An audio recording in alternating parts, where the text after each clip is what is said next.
Esse ano a saga Crepúsculo completou 20 anos do seu lançamento e o que eu fiz? Eu reli todos eles. Todos mesmo, incluindo Breve Segunda Vida de Brittany, Sol da Meia-Noite e Vida e Morte.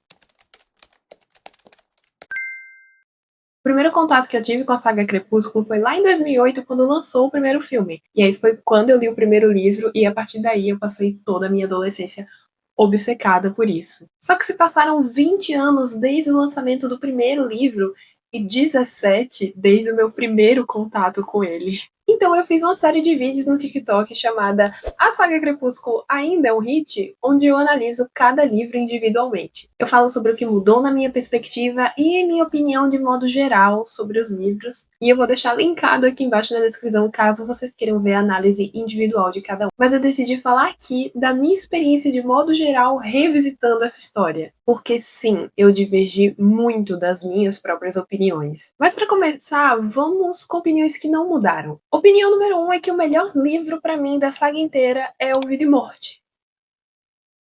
O Gender Swap em comemoração aos 10 anos do lançamento de Crepúsculo. E agora eu falo com propriedade, porque eu reli tudinho e continuo dizendo que o casal Edith e Belle dá um baile na Bella e no Edward. Fora que eles transmitem uma leveza que o Edward e a Bella nunca conseguiram. Segunda coisa que não mudou é que eu acho Jacob um insuportável, um tóxico, um maluco, não consigo defender. Principalmente em Eclipse, ele atinge o auge do comportamento problemático. Sim, a Bella tem parte da culpa por ficar alimentando esses sentimentos dele de forma doentia, mas ele não precisava ameaçar tirar a própria vida só porque ela vai se casar, não é mesmo? E terceira opinião é que a Renée, a mãe da Bella, é a culpada por todo o comportamento problemático da filha em diversas situações e a principal responsável pelos problemas psicológicos dela. Mas vamos lá, vamos falar de um por um. Sobre o Vida e Morte eu vou falar muito rapidinho, porque eu já comentei com ele no vídeo anterior falando sobre as minhas leituras do primeiro semestre de 2025.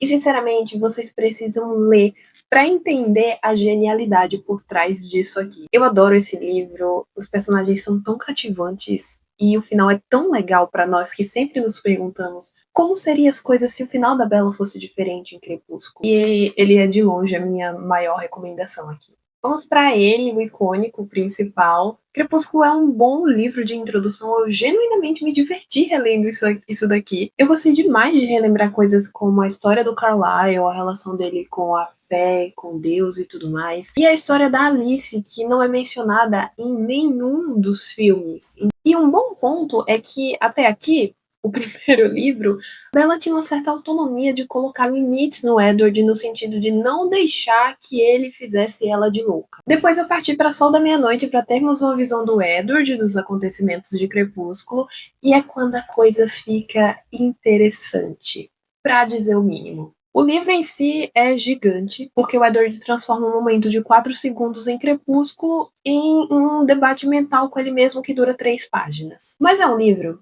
que, mitologicamente falando, acrescenta mais coisas nesse universo. A gente passa a entender principalmente melhor duas coisas. A primeira dela é os dons que os vampiros têm, principalmente o Edward, a Alice e o Jasper. Tem cenas muito legais e muito bem escritas demonstrando como funcionam as visões da Alice. E a outra coisa que a gente passa a entender melhor é a própria Bella. A forma como o Edward a vê nos mostra por que ele gosta dela, porque todo mundo gosta dela.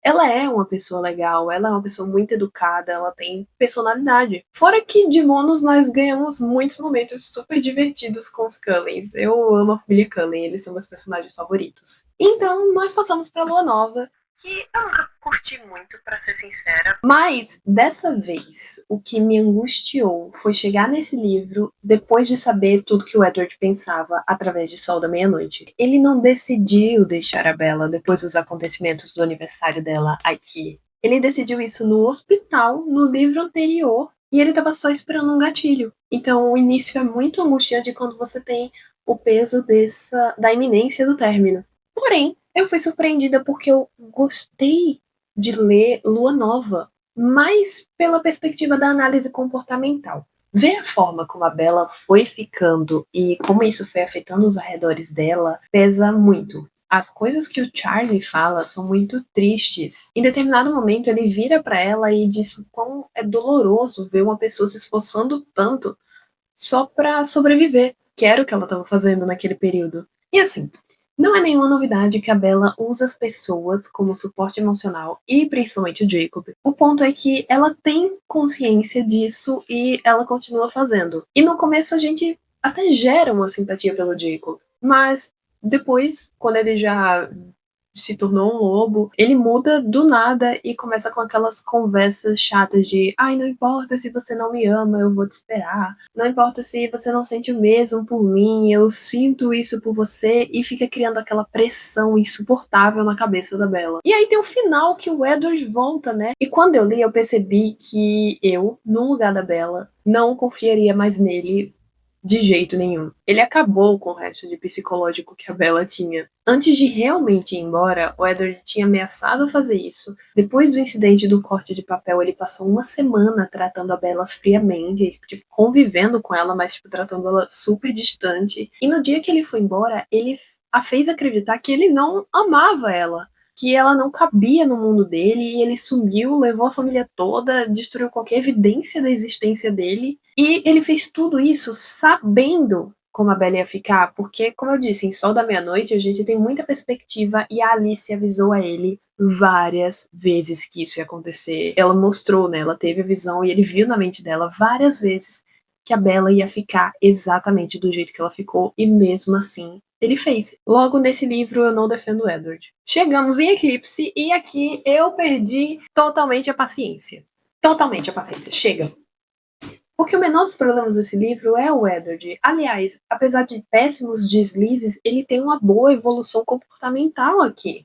Mas a Bella e o Jacob são dois ridículos. A Bella passa o livro todo xingando a ideia de se casar porque ela tá preocupada com o que a mãe dela, problemática, vai pensar. E ela continua alimentando os sentimentos do Jacob. Jacob esse que, por sua vez, preenche o bingo de personagem tóxico. Ele beija a Bella contra a vontade dela, ameaça tirar a própria vida porque ela descobriu que ela vai se casar, é super rude e desrespeitoso com o relacionamento dela. O que salva esse livro são os flashbacks da Rosalie, do Jasper e dos Skillets. Eu não curto muito o dos Skillets, na verdade eu gosto da origem deles, mas o da terceira esposa pra mim é bem tanto faz. O da Rosalie pra mim é o melhor que tem, porque a gente entende muito e percebe a profundidade dessa personagem. E o do Jasper serve mais pra gente entender a dinâmica de como funciona um exército de vampiros recém-criados. Eclipse costumava ser um dos meus favoritos quando eu era mais jovem, mas hoje eu acho que por vontade própria eu não leria ele.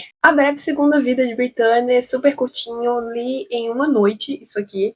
Eu acho ele bom, ele tem essa proposta de ser mais curto, mas eu senti que faltou um equilíbrio. O que eu quero dizer com isso?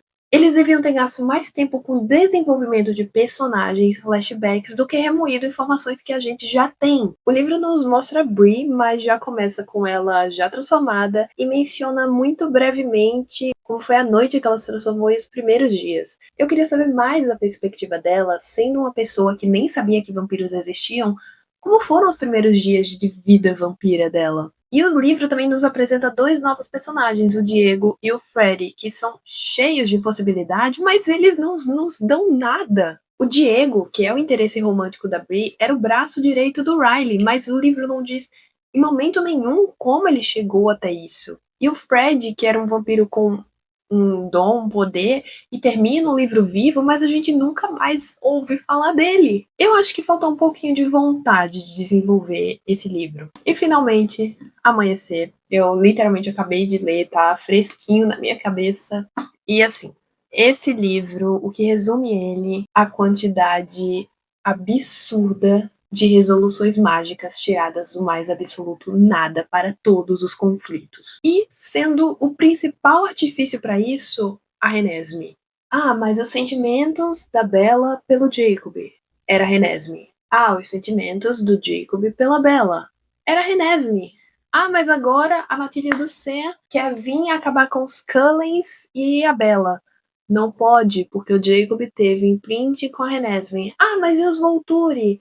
Agora que a Bella é vampira, eles vão simplesmente sumir da história? Não, porque a Renesmee tá aí para servir de gancho para esse conflito final. E antes que vocês pensem que parou por aí as soluções, tem mais. No livro é apresentado o problema de existir duas Matilhas, a do Jacob e a do Sam, com dois alfas. Mas, magicamente, isso se resolve com o Sam e o Jacob descobrindo que eles podem se comunicar telepaticamente. Nós também temos o problema dos Cullens terem que se mudar de Forks para manter o Charlie seguro, ele não saber das coisas de vampiro. Só que aí o Jacob vai lá, conta que é um lobo, o Charlie aceita de boa e ainda diz assim: olha, eu só quero saber o necessário, não quero saber a verdade. Ou seja, isso mantém o Charlie seguro e permite que eles continuem Forks. Resolveu dois problemas com o Charlie só, tipo, aceitando que a filha dele virou um monstro. E no final, quando se explica para os Volturi que a Renesmee não é uma criança imortal, e aí sobra o Caius morrendo de raiva por eles terem feito aliança com os lobisomens, o Edward abre a boca e solta uma informação nunca mencionada antes na saga inteira. Os Quileutes não são lobisomens. Eles são transfiguradores. O primeiro que acessou essa magia escolheu ser um lobo, mas poderia ter sido qualquer animal. E a condição é passada geneticamente. Já lobisomens mesmo infectam e transformam pessoas. Então existem sim lobisomens, que são os inimigos naturais dos vampiros, mas os Quileutes não são, então tá tudo bem.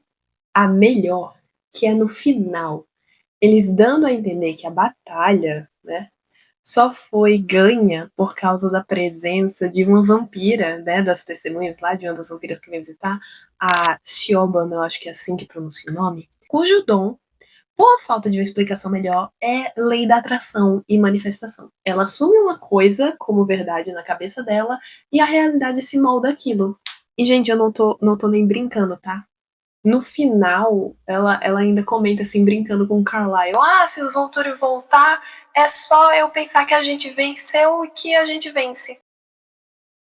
Esse livro desperdiça tantas coisas. A Lia tem uma super evolução, ela teria formado um dos casais mais legais dessa saga com o Jacob, mas simplesmente depois que a Renesmee nasce, ela praticamente some do livro. A Rosalie é resumida a um espírito obsessor pairando sobre a Bella, esperando que ela morra para cuidar da Renesmee, e o Edward tá completamente maluco, ele tá beirando a insanidade. Por fim, falando de modo geral sobre a experiência, eu curti, até mesmo descobrir esses pontos problemáticos, porque nem todos foram na construção da história, muitos são da personalidade dos personagens mesmo. O Jacob é o melhor exemplo disso. Eu nunca gostei dele, eu continuo não gostando, ele é super problemático, mas ele é consistente. Você consegue compreendê-lo por mais que você não concorde. A Bella passa por uma montanha-russa emocional, ela começa bem, aí ela cai por causa das ações do Edward, e ela toma péssimas decisões baseadas em insegurança e dependência emocional, e ela só vai se recuperar depois da gravidez, depois de se tornar vampira, porque ela recebe um propósito de existência. E o Edward é o personagem mais teimoso, emocionalmente falando, porém ele é o personagem que mais cede as coisas ao redor dele, principalmente a Bella. Então, assim, se tem alguém que é vítima nesse relacionamento, eu diria que é muito mais ele. Se você só conhece a saga Crepúsculo através dos filmes e curte de alguma forma, eu te recomendo demais a ler os livros. Tem muita coisa legal que não foi adaptada, os personagens aqui são muito vivos, tem muitos detalhes interessantes sobre eles. Eu tenho muito carinho por essa saga, mesmo reconhecendo os problemas dela. E é isso, eu espero que vocês tenham curtido a minha análise. Crepúsculo foi uma parte enorme da minha adolescência e eu amei revisitar. Não deixem de curtir o vídeo para me ajudar, não deixem de comentar a opinião de vocês sobre os livros, sobre os filmes, sobre os personagens, e se inscreva no canal para receber os próximos vídeos. Eu vejo vocês muito em breve. Beijos!